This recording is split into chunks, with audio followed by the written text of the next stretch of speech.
today on Rappler.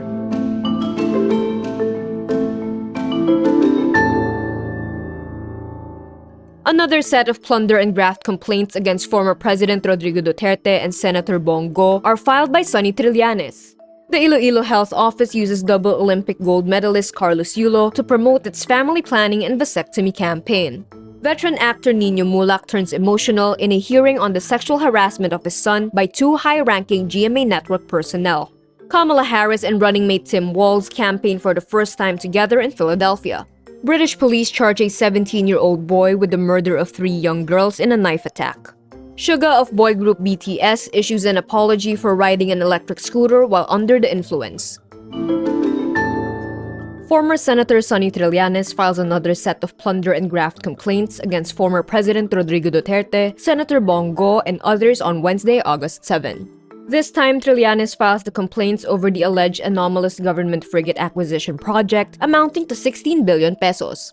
The allegations stem from Trillanes' allegation that Duterte and the other respondents allegedly pushed for the installation of a combat management system into 2 military frigates which were inferior to what was originally specified in the government contract. He alleges the government officials acted with evident bad faith and gave unwarranted benefits and advantages to a private contractor. Trillanes says the complaint is based on the findings of a 2018 Senate probe and on testimonies of officials privy to the manipulation. Go dismisses Trillanes' allegations as, quote, rehashed accusations. The health office in Iloilo province stirred controversy by using Filipino gymnast Carlos Yulo and his 2 gold medals in the Paris Olympics to promote its family planning and vasectomy campaign. An ad by the Iloilo Provincial Health Office says it will offer free vasectomies to, quote, all Ilonggos named Carlos, including their friends. This quickly made the rounds on social media where it was greeted with a chorus of jeers, laughter, and bewilderment. Online users point out the irony of choosing a young and unmarried athlete as a model for vasectomy. The backlash was swift and fierce, prompting the IPHO to delete the post and replace it with another ad.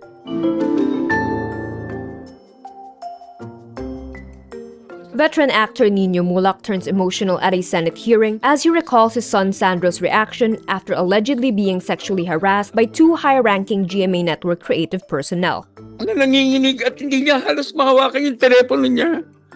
Nung kinakwento niya sa akin, yung ginawa sa kanya.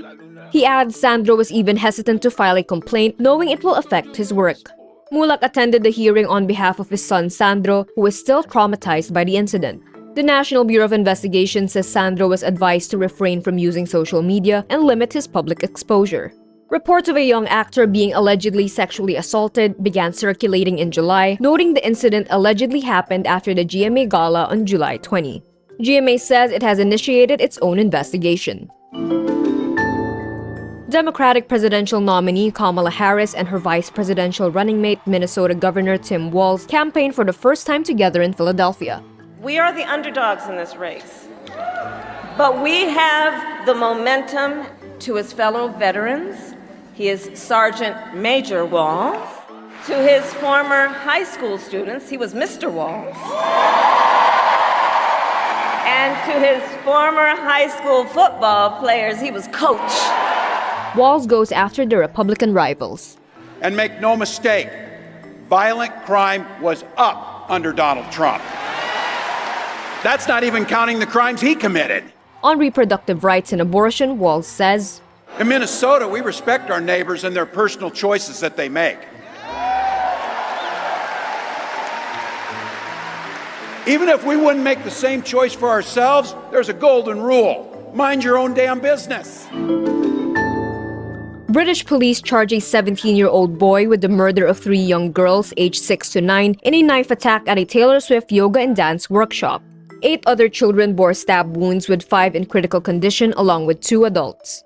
Disturbances broke out in the northwest town of Southport on Tuesday after false information was spread on social media that the suspect behind the stabbings was a radical Islamist migrant. Police say the suspect was born in Britain and it was not an act of terrorism. More than 50 police officers were hurt when demonstrators set police vans on fire and hurled bricks at officers. In London on Wednesday, protesters threw flares and smoke canisters towards Downing Street, shouting, "We want our country back and stop the boats." Prime Minister Keir Starmer calls it far-right thuggery and not legitimate protest. Suga from K-pop sensation BTS issues an apology Wednesday, August 7 after being charged with riding an electric scooter while under the influence. Soompi reports Suga is charged with violating South Korea's Road Traffic Act on drunk driving. Suga then writes on fandom platform Weverse he rode the electric scooter home after having a drink during dinner Tuesday night. The rapper continues he fell while parking the scooter in front of his house, so a nearby police officer conducted a breathalyzer test. Although there are no victims or damaged facilities, he was fined and his license was cancelled. BTS's agency Big Hit Music also apologizes, saying Suga will receive the appropriate disciplinary action. The K-pop star is currently undergoing mandatory military service as a public service worker. He enlisted in March. All the members of BTS are expected to regroup by 2025. And that's today's wrap. I'm Kara Oliver. Thank you for watching. Click the link below for the full story. Follow us on Rappler's YouTube, Facebook, X, Instagram, and TikTok.